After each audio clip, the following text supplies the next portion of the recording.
لبيك يا سوريا، لبيك يا سوريا،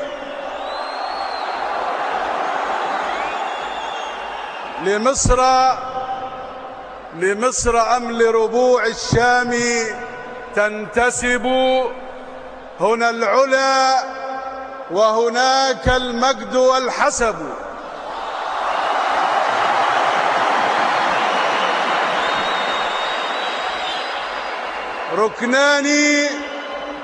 ركنان للضاد لا زالت ربوعهما، قلب الهلال عليها خافق يجب.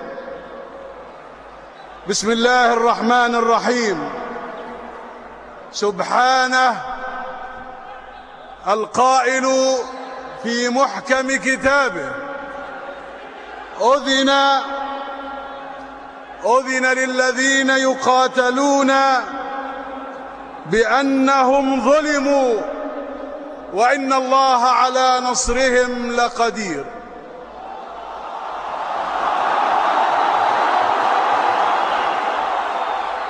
الحمد لله والصلاة والسلام على رسول الله صلى الله عليه وسلم، الذي علمنا ووجهنا، وهو قائدنا ودليلنا وزعيمنا.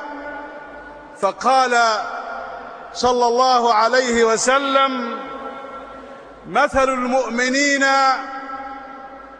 في توادهم وتراحمهم وتعاطفهم كمثل الجسد إذا اشتكى منه عضو تداعى له سائر الجسد بالسهر والحمى، أو كما قال صلى الله عليه وسلم: أيها الجمع الكريم، من خلالكم أخاطب شعب مصر وأقول لكم ما أرى وأسمع من هذا الشعب العظيم، الكل وبغير استثناء، كل القوى والأحزاب والتجمعات، المسلمين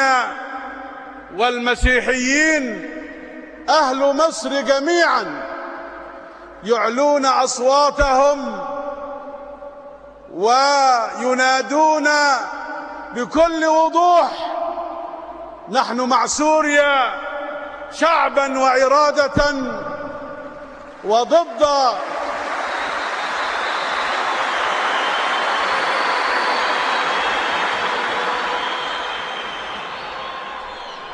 نحن مع سوريا شعبا وإرادة، وضد من يحكمها الآن فيقتل الأبناء ويعتدي على النساء ويستعين بمن يقتل من خارج أرضه لشعبه. لبيك يا سوريا.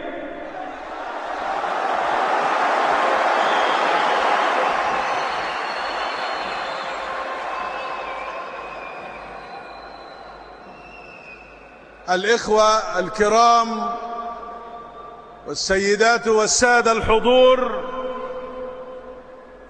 لا بد وأن أبدأ حديثي معكم بالتحية الواجبة، فالسلام عليكم ورحمة الله وبركاته. من هنا أوجه حديثي من أرض الكنانة، قلب الأمة العربية التي تحترق أهلها، شعبها يحترقون ألما ويتحرقون تواصلا ونصرة للشعب السوري الشقيق الذي هو جزء عزيز علينا من جسد أمتنا.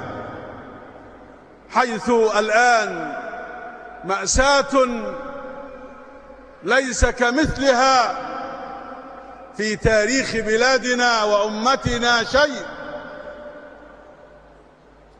يتعرض النساء والشيوخ والأطفال والشباب والمقدرات والأرض والبنية الأساسية يتعرضون لآلة تدمير، وهم عزل وهم أبرياء لا يريدون إلا أن يحكموا بما يحبوا بإرادتهم.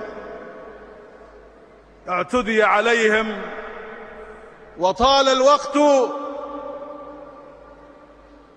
اعتدي على أعراض نسائهم وأنت الحرائر، وهم ينادوننا الآن ونحن نقول لبيك يا سوريا.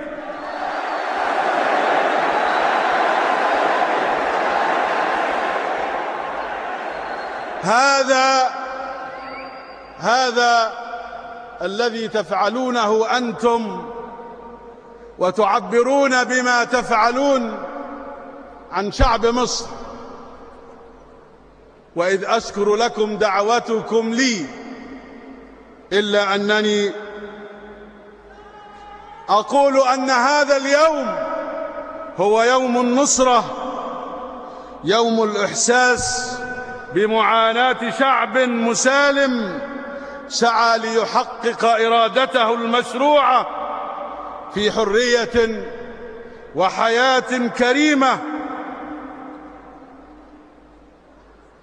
وأؤكد أيها الأحباب على أننا لن يهنأ لنا بال، ولن يغمض لنا جفن، ولن تستقر أجسادنا في مضاجعها حتى نرى السوريين الأحرار يقيمون دولتهم الموحدة على كامل ترابهم الذي روته دماء أطفالهم ونسائهم وشبابهم. ولا يفهمن أحد أنني أختزل النصرة الآن الواجبة في يوم، بل هي كل يوم وكل ساعة حتى ينعم السوريون بالأمن والأمان كما نحبه لأنفسنا. لقد كنا معا في عشرات السنين. في 67 كانت مصر وسوريا، وفي 73 كانت مصر وسوريا، وفي تبني القضية الفلسطينية كانت مصر وسوريا. كنا وما زلنا نحمل هذه القضية، قضية فلسطين، معا. وها هو جناحنا الشرقي، وها هي رئتنا الثانية التي نتنفس بها، يصيبها ما يصيبها من جور ومن عدوان يتعرض له الشعب السوري. حملة إبادة وتطهير عرقي ممنهج غذتها قوى إقليمية ودولية لا تأبه بالإنسان السوري وكرامته ومعاناته، خلفت مع كل أسف وطنا ممزق الأشلاء وعشرات الآلاف من القتلى وملايين اللاجئين يعانون مرارة التهجير. الأمم المتحدة الآن بتقدر عدد الشهداء في سوريا بأكثر من 90,000 شهيد. لقد وقف الشعب المصري في عام 2006 عندما اعتدي على لبنان وقف الشعب المصري مع لبنان ومع حزب الله ضد العدوان على لبنان، وها نحن اليوم نقف ضد حزب الله في عدوانه على الشعب السوري.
خامساً المبدأ الخامس حساب المصالح والمبادئ. هذه نقطة أريد أن أوضحها. زايد البعض على تواصلنا الطبيعي مع بعض القوى الإقليمية خلال العام الماضي لوقف نزيف الدم السوري، واعتبر البعض ذلك خصماً من دعم مصر المباشر للقضية السورية، وإنني أقولها لكم بوضوح: لم ولن تكون علاقاتنا التي تمليها علينا أحياناً طبيعة الدور الإقليمي والعالمي، لن تكون أبداً وما كانت ولن تكون على حساب مبادئنا التي نعتبر نصرة الشعب السوري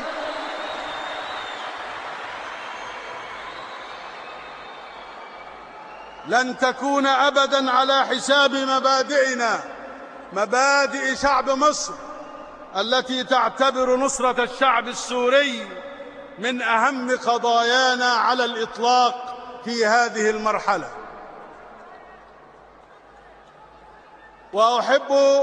وأحب في هذا الجمع ومن القاهرة أن أوجه عدداً من الرسائل عبركم جميعاً. الرسالة الأولى إلى شعب مصر: يا شعب مصر العظيم، لقد ناصرت الشعوب واستقبلت الأحرار من كل مكان، وكنت خير معين لهم بعد الله سبحانه وتعالى على مر عشرات السنين، ولم تنس يوماً أشقائك، ولم تتأخر ساعة عن نصرة المستضعفين. يا شعب مصر، أوصيكم بالعائلات السورية خيراً،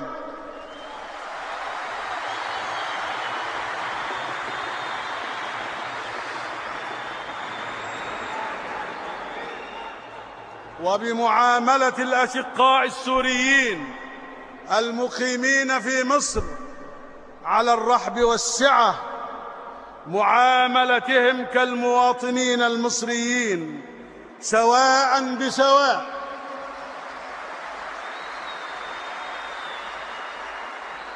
فهذه أخلاق المصريين الكرماء النبلاء الذين يظهر معدنهم النفيس وقت الشدائد. وقد طرحت مصر مبادرات عدة لحل الأزمة السورية، وعملت مع الأشقاء في تركيا والسعودية، ولا المساومة عليه لأي مصلحة مهما عظمت. تذكرون هجم التتار على البلاد فجاءهم من مصر جندي يجود بنفسه، بالشام شتتهم وبدد شملهم، ولكل شيء آفة من جنسه. هذه هي مصر في التاريخ، هذه هي مصر الذي كانت دائما ردءا، كانت دائما عونا وقائدا وحاملا لمشعل الحضارة العربية والإسلامية منذ أن كان للعرب كلمة وحتى يومنا هذا. نحن في مصر الثورة شعبا وقيادة ومؤسسات رسمية ومدنية وقوى سياسية، كلنا نقف صفا واحدا مع الشعب السوري حتى ينال حقوقه المشروعة في التحرر من الاستبداد ومن بطش الطغاة والمجرمين. شعب مصر يدعم نضال الشعب السوري دعما ماديا ومعنويا، ومصر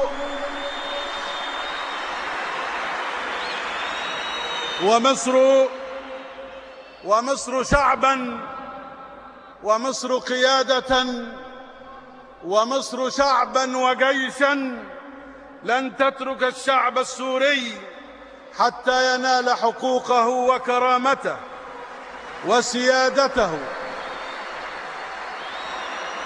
وسيادته على أرضه الموحدة الجامعة لكل مكونات شعب سوريا العريق.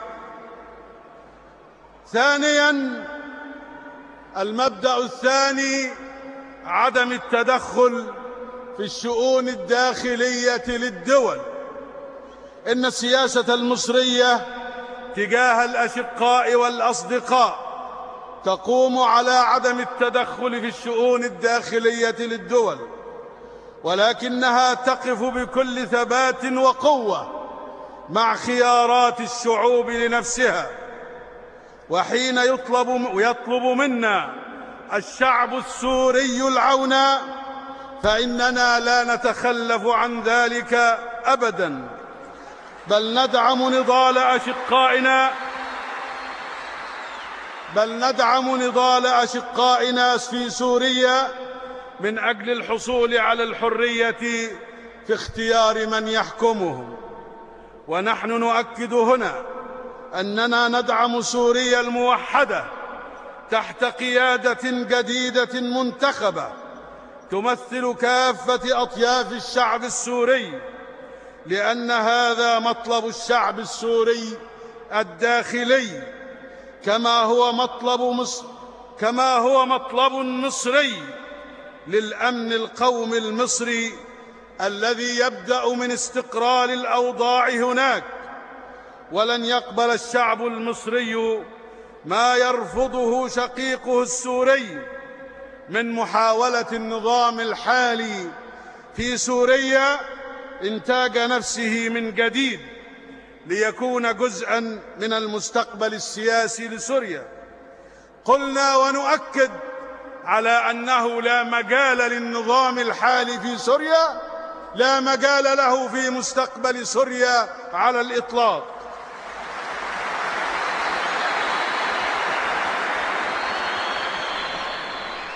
بعدما ارتكبه من إجرام في سوريا، قتلا وتعذيبا وهتكا للأعراض وإهدارا للكرامة الإنسانية. ثالثا، المبدأ الثالث وحدة التراب السوري والشعب السوري بكل مكوناته، وهو جزء من النسيج العربي. تقوم سياسة مصر نحو شعب سوريا على اعتبار أن سوريا الجديدة جزء لا يتجزأ من الأمة العربية والإسلامية، بعد أن تتحقق إن شاء الله آمال الشعب السوري في إقامة دولته الحرة بإرادته الذاتية.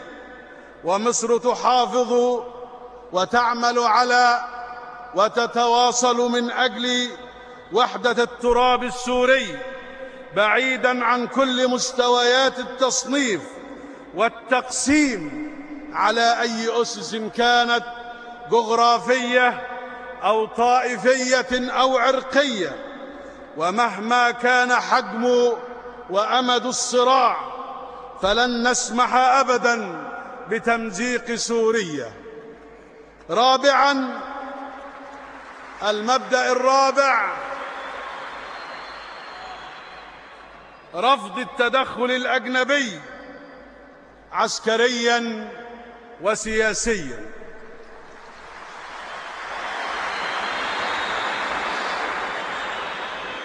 إن من مبادئ السياسة المصرية الراسخة الآن رفض كل صور التدخل الأجنبي العسكري والسياسي في أي دولة، ورفض إملاء إرادة خارجية على الإرادة الذاتية للشعوب والدول. ولذلك نرفض كل صور التدخل الأجنبي في الأزمة السورية بأي شكل من الأشكال، دعم الشعب السوري، لكن استمرار الوضع بهذا التدهور وهذا الإجرام يشير إلى أن الجهد المطلوب أكبر، والشعب السوري يستصرخنا صباح مساء لمزيد من الإجراءات العاجلة الفعالة. ولقد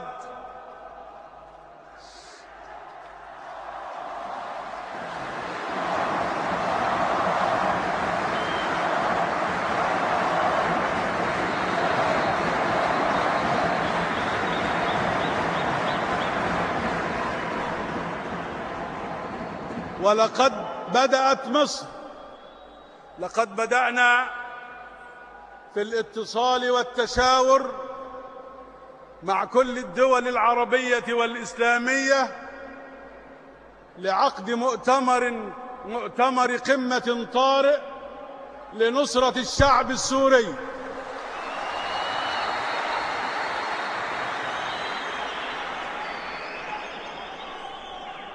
مرة أخرى أقول للأشقاء للدول العربية والإسلامية، منذ بداية أن توليت المسؤولية آليت أن أبدأ من موقعي، ولا أظن أحدا منكم سيتأخر. كلنا يجب أن نكون يدا واحدة ضد هذا الإجرام في حق الشعب السوري، لتكن هذه الأزمة أزمة شعب سوريا الشقيق إنذاراً لنا جميعاً لتوقظ فينا حكمة الرأي وفضيلة العقل في حل كل الخلافات إن وجدت بيننا بالحوار البناء والتعايش والتعاون على الخير لشعوبنا ومستقبل أجيالنا. وإني لعلى يقين من أن الجميع سيلبي. رسالتي الثالثة إلى الضمير العالمي الحر، وأنا أتواصل مع الجميع في هذا العالم ومنذ شهور طويلة لنجد مخرجاً لهذه المقتلة وسفك الدماء السورية. أقول لهؤلاء كم وقعت من مذابح مروعة وإبادة جماعية على مدار التاريخ في مناطق كثيرة، في بلاد كثيرة في إفريقيا وأوروبا وغيرها. وكان تأخر الحسم الدولي مصدر ألم للإنسانية كلها، ولا نريد أن يتكرر هذا في مذابح سوريا.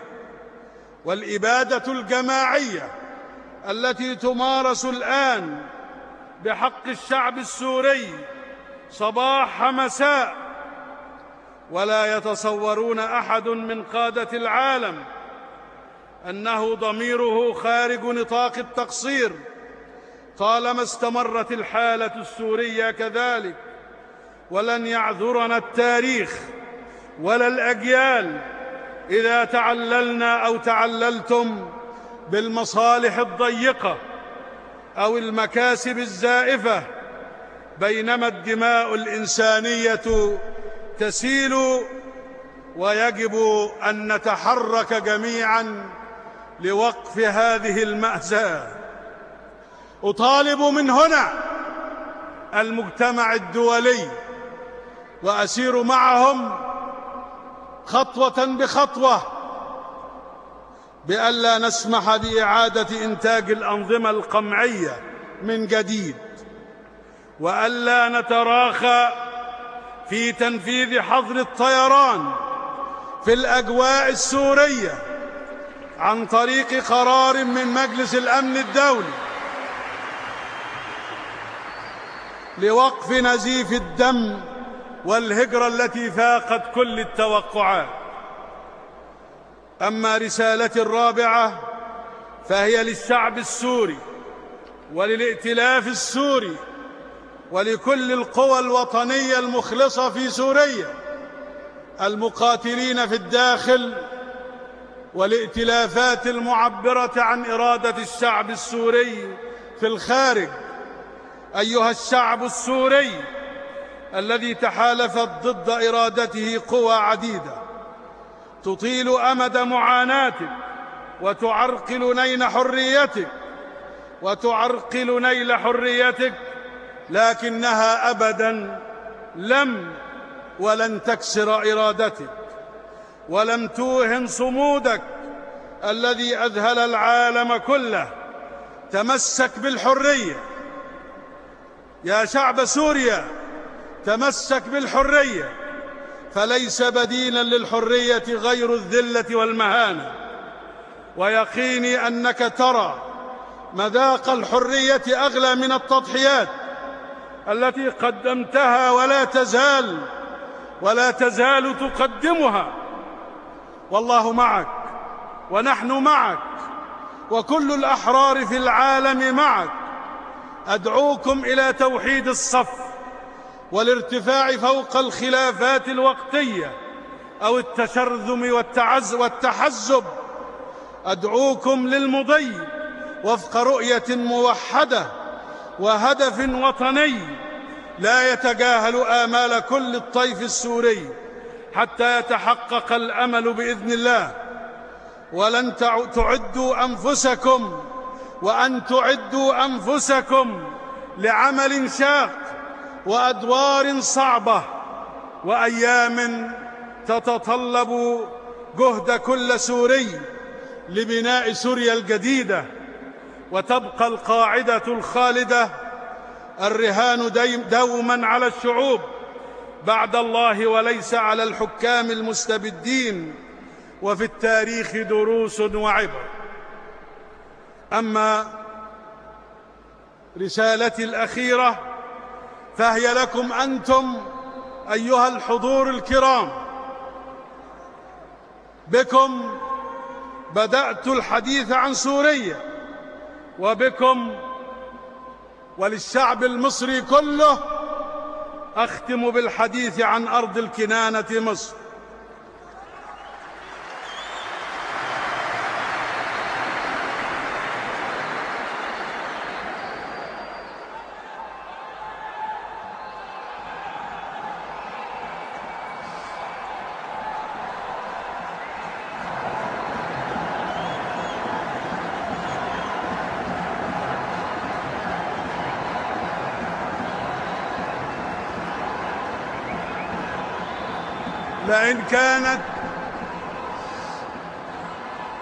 لئن كانت قلوبنا تقطر ألما لما يحدث لأشقائنا في سوريا، فإننا نحمد الله أن ثورة الشعب المصري كانت وما زالت ثورة سلمية، مع كامل التقدير وعدم النسيان لدماء الشهداء وللجرحى التي أريقت لتمهد لمصر طريق الاستقرار. واليوم يريد بعض الواهمين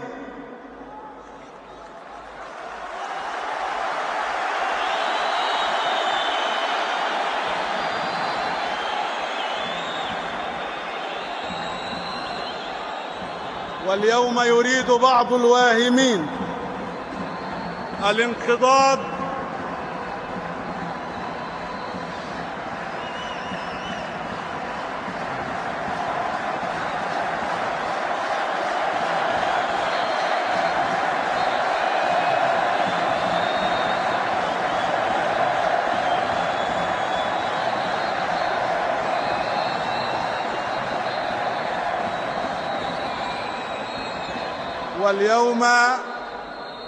واليوم يريد بعض الواهمين الانقضاض على ثورة 25 يناير، ويتصورون أن بإمكانهم هدم الاستقرار الذي ينمو يوما بعد يوم، أو تقويض إرادة هذا الشعب التي صاغها بإرادة واضحة لا يتطرق إليها شك عبر آليات ديمقراطية صحيحة باتجاه استكمال بناء مؤسسات هذا الوطن.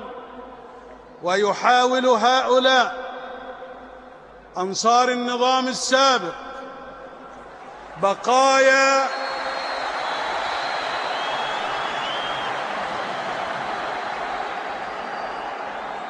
أنصار النظام السابق بقايا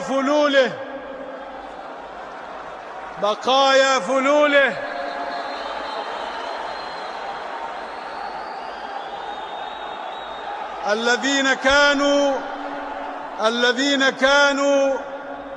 الذين كانوا يشعلون الفساد والنيران في الوطن، الذين يحلمون بعودة النظام السابق مرة أخرى. هؤلاء